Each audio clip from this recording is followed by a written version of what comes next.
Coucou, bonsoir. Juste une petite courte vu qu'on est le 31 octobre.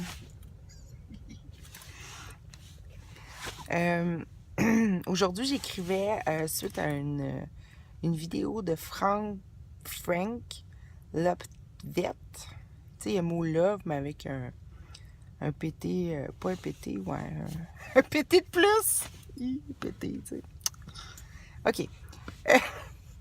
Non, c'est que, dans le fond, je disais que Frank, dans cette vidéo-là, réalisait que ce qu'il désirait par-dessus tout, c'est aimer.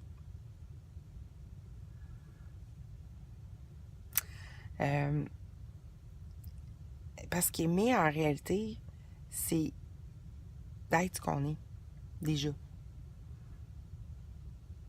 On est verbe aimer. Fait que, tu sais, se connaître, c'est ça. Mais pendant qu'on pense pas connaître, ou plutôt on pense ne pas aimer, ou s'aimer soi-même, ben, on pense qu'on se connaît pas, qu'on s'est oublié.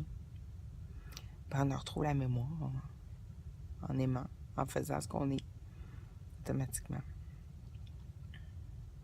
En enlevant ou en se laissant dissoudre tous les obstacles ou tout ce qu'on se donnait raison de ne pas aimer.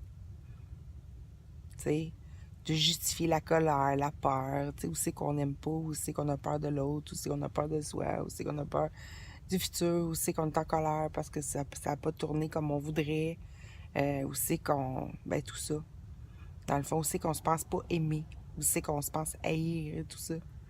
Ben, c'est ça, on revient soi-même en se revoyant s'aimer. Et ça a toujours été ça. C'est toujours aime ton prochain, non pas fais-toi aimer. Après ça, ça se révèle. Tu vois que non seulement t'es aimé, mais t'es aimant, mais t'es aimé aussi, tu sais. Les deux ensemble. Fait que c'est ça, c'est vrai que ce qu'on désire par-dessus tout, c'est être amoureux. De tout, de soi et de tout ce qui vient de soi. Et pour pouvoir être amoureux de ça, il faut que ça vienne de soi. Il faut que ça soit ressenti comme venant de soi. Fait que c'est ça, c'était juste une petite rapide pour dire que ce qu'on désire par-dessus tout, c'est ça. C'est aimer. C'est pas pire, hein? C'est pas bien plus compliqué que ça. C'est être amour, dans le fond, tu sais. C'est être l'amour qu'on est. C'est vrai. Fait qu'ici, pour se sentir aimé, puis souvent, c'est pour ça que toutes les histoires d'amour, tout ça, tournent mal et tout ça, parce que on avait l'impression qu'il fallait souffrir pour ressentir aimé. Mais c'était tout le contraire. On n'aime pas quand on souffre.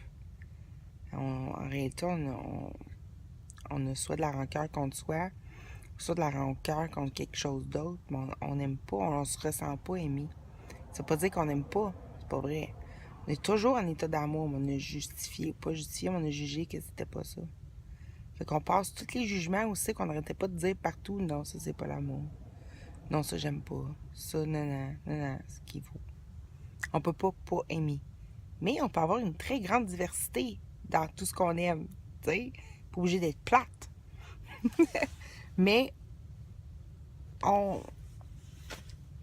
ça se peut pas aimer. T'sais. Fait qu'en tout cas, je vais faire juste une petite vidéo parce qu'il y a plein de choses que j'aurais envie de dire sur un paquet d'autres sujets ces temps-ci, dont, dont demander ces données qui fait 180 en passant. Et c'est ça, il y a plein de choses que je voudrais dire, mais j'avais comme pas l'inspiration pour faire des vidéos ces temps-ci, donc je vais peut-être en faire quelques-unes à la suite de l'autre, des petites vidéos pas trop longues, où c'est que je dis des petites choses comme ça, là. Et là, je m'amuse beaucoup à qu'est-ce que ça ferait? Qu'est-ce que ça ferait, tu sais, au lieu de dire jouer à faire réel, qu'est-ce que ça ferait? Pour le dire ainsi, parce que c'est une expression québécoise, qu'est-ce que ça ferait d'être tout le temps amoureuse?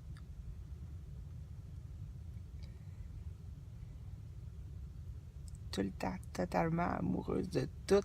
Là, tu joues avec cette idée-là, qu'est-ce que ça ferait? Mais c'est jamais y donner une réponse. Juste, tu pousses l'émotion à se ressentir. qu'est-ce que ça ferait? N'importe quoi que tu veux. N'importe quoi. Là, t'es là, ah. Puis là, t'attends la réponse. T'entends, t'écoutes. Au lieu d'écouter ce que tu donnais toi-même comme réponse avant, tu tends le rire. Parce que ça bavarde beaucoup, hein, l'amour, en passant. C'est juste que on bavardait seul, tu sais. Mais l'amour bavarde jamais seul. C'est une communication. C'est une communication. L'amour réellement. Comment on peut être amoureux s'il n'y a pas de quoi à aimer? Tu sais, ça prend deux. Ça prend une paire. Un père, un fils. Fait que c'est ça. Fait que la communication, c'est la connaissance aussi. Et c'est ça, une petite vidéo courte, Nancy. Anyway. Fait que c'est ça. Fait que demander. Mais quand on dit qu'est-ce que ça ferait, c'est une demande, ça? Bye. C'est pas ça que je voulais faire. J'ai juste rajouté un petit détail. Quand que je dis qu'est-ce que ça ferait, là, en réalité, ce que je dis, c'est qu'est-ce que je ressentirais. C'est comme si je fais une demande de ressenti, non pas une demande de forme. Je demande, c'est pas spécifique, je demande un ressenti, je demande mon essence. Puis là, on se rend compte que tout le temps, c'est ça que j'ai fait. Mais, puis qu'en fait, tout était parfait.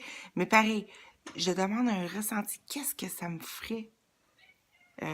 Je sais pas, d'avoir toujours cette sensation-là d'être amoureuse, d'être pleine, d'être totalement en présence, d'être l'amour.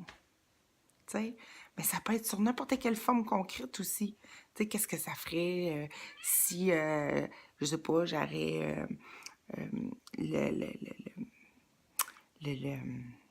tu sais, j'essaie de pas donner des affaires trop spécifiques. C'est qu'est-ce que ça ferait si... En tout cas, je suis sûre que vous avez plein d'idées. Hein? Mais ça peut être aussi des affaires par rapport au corps. Tu sais, qu'est-ce que ça ferait si... Qu'est-ce que ça ferait si je me verrais exactement tel que Dieu, mon Créateur, me voit? À quoi ça ressemblerait? Je veux dire, c'est pas ça. C'est pas vraiment à quoi ça ressemblerait, c'est comment je ressentirais ça. Je veux dire, qu'est-ce que ça me ferait? Tu sais, qu'est-ce que ça me ferait? C'est une expression bien québécoise. Qu'est-ce que ça me ferait de voir cette beauté-là? Tu sais, c'est plus ça. C'est plus, puis par curiosité, tu te laisses ouvert, non pas à l'obtention de ça, mais au ressenti, à découvrir ça des ressentis. Parce que de toute façon, on sait, hein, c'est pas la pensée qui crée, c'est le ressenti. Toujours, toujours. C'est ça la pensée racine. C'est ça le. Je vais l'expliquer dans une vidéo avec toute l'histoire de chute. Et il y a il y a un volet mental où c'est que l'origine proviendrait. L'origine de la apparente séparation proviendrait de se voir comme dans le miroir, mais c'est pas suffisant. Qu'est-ce qui fait que ça, c'est devenu réel, qu'il y avait comme un autre? C'est avant ça, c'est le sentiment de chute. Un peu comme quand tu tombes des fois avant de t'endormir, puis tu fais le saut dans ton lit, là, ou de vouloir se protéger en saisissant quelque chose, là, comme l'appréhension. Je vais en parler de tout ça bientôt. Je vais tout faire une vidéo pour ça, pour tout bien expliquer ça avec un graphique en arrière. Puis en tout cas, j'ai une grosse TV ici, fait que j'ai plugué un ordinateur là-dessus pour pouvoir chanter. Mais, mais je vais l'utiliser aussi pour ça, je pense. Tu sais, on va faire une mini-école au 304B ici. Fait que c'est ça. Fait que je nous embrasse. Et bye bye, c'est tellement drôle, là, c'est rendu, tout le monde dit bye bye maintenant. Mais bye bye, là, c'est bye bye, c'est part.